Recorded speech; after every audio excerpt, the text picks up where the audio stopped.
Góðan daginn, Anna Kristín heiti ég og kennsluráðgjafi hjá Kennslumiðstöð Háskóla Íslands. Ég ætla að fara í nokkrum orðum yfir upptökur sem hægt að gera í hljóðklefum kennslumiðstöðvar.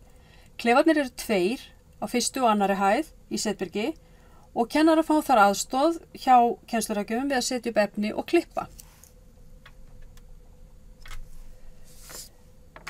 Kennsluupptökur hjá Háskóla Íslands eru 3 konar.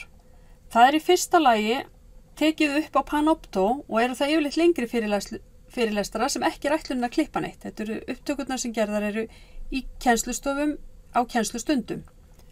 Camtasia upptökur eru aðeins öðruvísi en þar hægt að setja inn ýmsar áherslur og klippa inn aukaefni. Og það það sem ég ætla að fara yfir í þessari kynningu. Þriðja gerðin síðan upptaka í stúdíó þar sem tekið upp með aðstoð kvikmyndadeildar. Í Camtasia hægt að gera ýmis atriði til að einfalda kennsluna eða leggja áherslu á ákveðna hluti. Það til dæmis hægt að nota músina eins og ég að gera hér og þetta þannig að hægt sé að leggja áherslu á efnið. Það auðveldara fyrir nemendur að fylgjast með ef það eitthvað sérstakt sem maður vill benda á. En það þarf samt að passa að vera ekki með of mikið. Bara rétt eins og var í PowerPoint í gamla daga ef maður notaði öll hljóðin að þá gat orðið of mikið fyrir þann sem var að horfa á.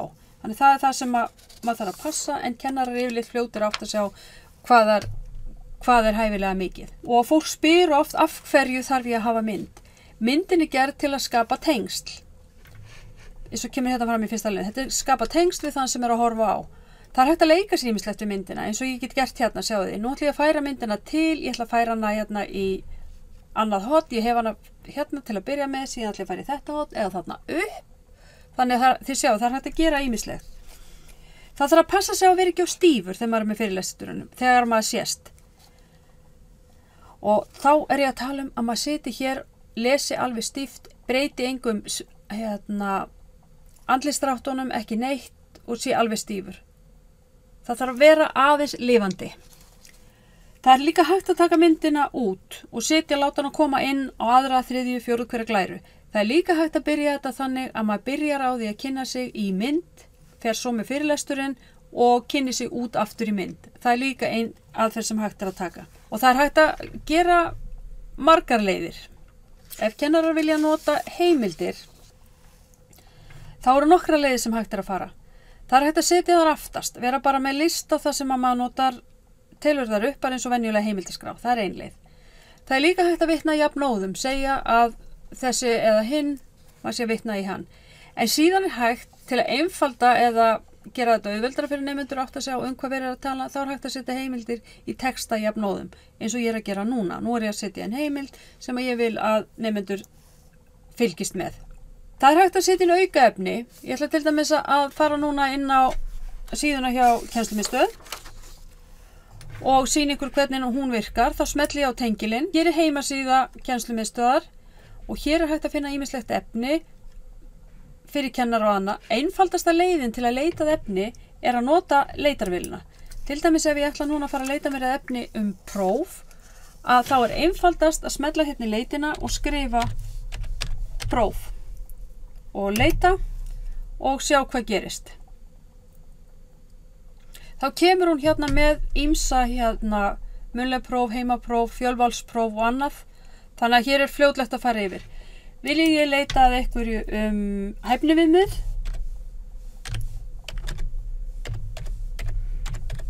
Hæfniviðmið. Slæð það í leitina. Og hún kemur með tengsl hæfniviðmið, dæmi metaleg hæfniviðmið, hæfniviðmið námskeiða, lærdómsviðmiðin, ýmislegt eins og þið sjáið. Þannig ég búin að nota tækifærið og kynna fyrir ykkur aðeins heimasíðuna hjá Kennslumiðstöð. Við fara aftur inn á fyrirlesturinn.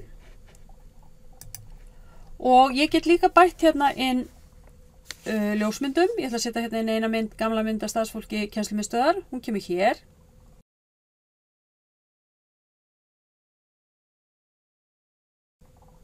Ég get líka sett inn skrár og ég ætla að setja hérna inn eina skrá.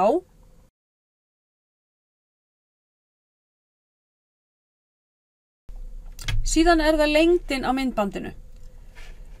Styttra myndband alltaf betra heldur en langt myndband.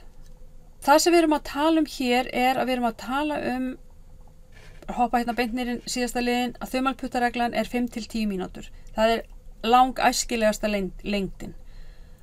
Það nennir enginn að horfa á langt myndband. Kannanir hafa sýnt að fólk horfir á fyrstu kannski 2 mínúturnar ef maður sér að myndbandið 30 mínútur, 40 mínútur, þá horfir fólk á fyrstu 2 mínúturnar kannski, 2-3 mínúturnar, hoppa síðan inn ykkur stærinn í miðju og skrolla svona fram og tilbaka og horfir eitthvað. Ef myndbandið hins vegar stutt, 6, 8, 10 mínútur, að þá horfir fólk á allt myndbandið í einu. Þetta líka auðveldar nemendum ef þeir að leita að einhverju ákveðnu efni, ef maður hefur sett myndböndin skipulega upp og maður að fjalla ákveðið efni á í hverjum einastu fyrirlestri eða hverju einustu upptöku. Textunin, það þarf ekki alltaf að texta myndbönd, en það getur verið nauðsynlegt stundum. Og í þeim tilfellum þar sem það nauðsynlegt, þá það til dæmis ef heyrnarskerta nemendur að ræða eða nemendur á erlendum uppruna, þá getur það verið mjög nauðsynlegt. Og það hægt að fara nokkra leiði við að texta myndbönd og kennsluefni og kennsluráðgjafar veita alla aðstoð við það ef á þarf að halda. Þetta hér myndband sem þið eru að horfa á núna með texta af því að ætlunin var að sýna það án þess að nota hljóð og þá nauðsynlegt að vera með texta. Podcast ein